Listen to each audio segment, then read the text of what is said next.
Hola a todos, muy buenas de Eficiencia. Voy a dedicarle una serie de vídeos a la química orgánica, una rama fascinante de la química, y quería empezar con un pequeño vídeo introductorio. El término de química orgánica ya se introdujo a principios del siglo XIX para referirse a una serie de compuestos que se encontraban en los organismos que habían sido producidos por los organismos. Además, el nombre de química de carbono es sinónimo química del carbono,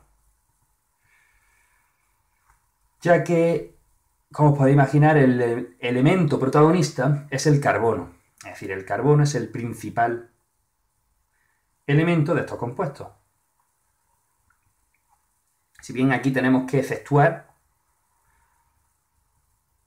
de estos elementos o compuestos, los cuales el carbono es el principal elemento, a varios de ellos, como el dióxido de carbono, como los carbonatos, los bicarbonatos, monóxido de carbono, etcétera, que pertenecerían a la química inorgánica, por ser compuestos inorgánicos.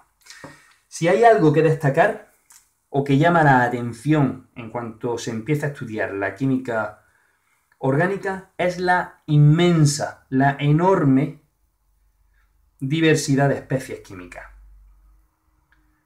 Enorme diversidad de compuestos orgánicos. Si dibujamos aquí un diagrama circular y colocamos dos quesitos, bueno, un quesito y un quesazo, este pequeñito que pongo aquí rayado corresponde con los compuestos de todos los elementos, los compuestos que todos los elementos de la tabla periódica pueden producir.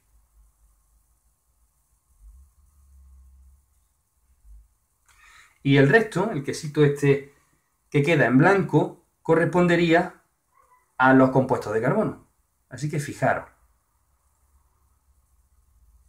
un solo elemento puede producir muchísimos más compuestos que todos los demás juntos. ¿Pero por qué este éxito? ¿A qué se debe? ¿Por qué este éxito? Bueno, pues tenemos que estudiar la estructura del carbono para ello. Aquí vamos a repasarla. Entonces, si echamos un vistazo a la estructura del átomo de carbono, tiene una configuración electrónica 1s2, 2s2p2, lo cual, por promoción de electrones y por hibridación de orbitales, daba lugar a una covalencia 4 del átomo de carbono y a una estructura piramidal en el caso de la hibridación sp3, que es la característica de enlace sencillo. Voy a colocarla aquí. La geometría resultante de ese tipo de hibridación. Teníamos 4 orbitales híbridos, cada uno de ellos con su electrón correspondiente. Los voy a rayar. Y esto resultaba en la posibilidad de enlace de un átomo de carbono con otro átomo de carbono, quedando 3 valencias libres para enlazar con otros elementos. Además, este enlace carbono-carbono es muy estable, porque al no ser átomos demasiado grandes, no tienen muchos electrones internos, de modo que los pares electrónicos no se repelen demasiado y los átomos pueden estar bastante cerca, dando como resultado un enlace bastante estable. Además, si os acordáis, sufriendo diferentes hibridaciones, podían obtenerse enlaces dobles, en concreto con la hibridación sp2, uniéndose los átomos de carbono por un enlace sigma y por un enlace pi, y quedando 2 covalencias libres. Esto aumentaba la estabilidad del enlace carbono-carbono. Y también podían ocurrir enlaces triples, en este caso 2pi y un sigma, uniendo los átomos de carbono, quedando una covalencia libre para unirse a otros elementos, con hibridación tipo sp. ¿Cuál es el resultado de esto? Bueno, pues que se pueden tener cadenas muy estables, que pueden llegar a ser muy largas, de modo que hay una gran diversidad de cadenas. Cadenas de carbono diversas. Hay cadenas cortas, por supuesto, de 2, 3, 4 átomos de carbono solamente. Hay cadenas largas, con decenas de átomos de carbono, y muy estables, aún así. Hay cadenas ramificadas, es decir, una cadena principal de la que salen cadenas secundarias o incluso de esa otra. Hay cadenas cíclicas, cadenas cerradas. Los enlaces entre los carbonos se terminan cerrando, y si además a esto le unimos los diferentes grupos funcionales que pueden aparecer en cada una de las cadenas, multiplicamos las posibilidades por miles, por millones, en realidad, de especies distintas que hay. Vale, pero esto con respecto al carbono. ¿Qué pasa con otros elementos que sean o que tengan características similares? Por ejemplo, con elementos cercanos en la tabla periódica. Vamos a estudiar un par de casos para verlo.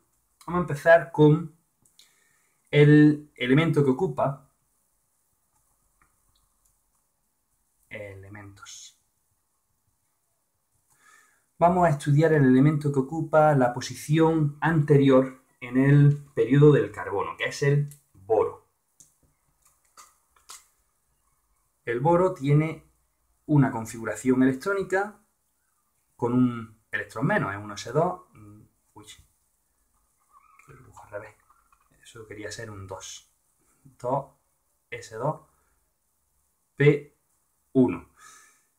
Esto puede sufrir una hibridación tipo sp2, igual que la que ocurría en el carbono para formar el doble enlace, de modo que se obtendría una estructura con enlaces híbridos, una geometría trigonal plana, cada uno con su electrón. Sin embargo, tiene un electrón menos. Eso significa que el orbital P puro que queda va a estar vacío.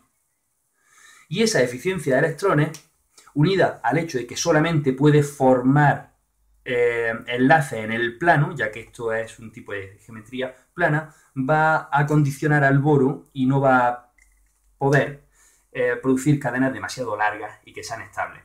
El otro elemento que vamos a mirar es el siguiente en la familia, el que se encuentra inmediatamente debajo del carbono, que es el silicio.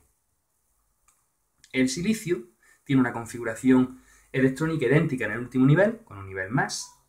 Está en el periodo siguiente, 1s2, 2s2, P6, 3s2, P2. De modo que, como veis, en el último nivel, que es el nivel 3, tiene la misma configuración electrónica que el carbono. Eso significa que va a sufrir exactamente el mismo tipo de promoción e hibridación, resultando el mismo tipo de trigonía de estructura piramidal. Pero, como está en un nivel mayor, los orbitales resultantes van a ser más grandes. Y esto tiene consecuencias a la hora de estabilizar el enlace silicio-silicio, ya que, si bien antes hemos dicho